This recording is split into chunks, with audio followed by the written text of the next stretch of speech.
The final thing I wanted to do on today's notes was just look at the final problem here, this on the second page, number 4, where we are using our calculator to evaluate logs.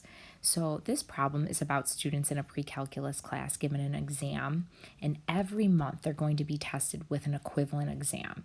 And they're not going to learn anything new regarding that topic. It's just more of like a retention thing. How much have you remembered every single month that goes by? So this formula gives us the human memory model. Didn't know there was a thing, but there is, where T is being measured in months. So if I wanted to find the class average score on the original exam, that would be when T equals 0. So no time has gone by.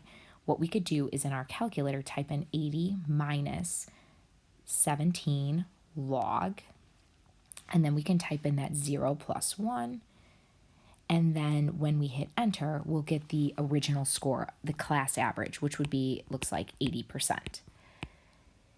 If we want to find the class average after 6 months, well, let's just sub in a 6 since time is being measured in months. So again, same idea, 80 minus 17 log, and then we would type in that 6 plus 1, and notice that now the class average 6 months after the fact is approximately, we can go 66, or if you want to go 65.6%. 65.6%. Now, after 12 months, we could fill in T equal to 12, and then we can find this value. And then you are going to see that, as expected, it would be worse, but it shouldn't be too much worse. And a big reason for that is after a certain amount of time, I mean, think about your memory. You're only going to remember so much, but it will stick with you for a certain amount of time.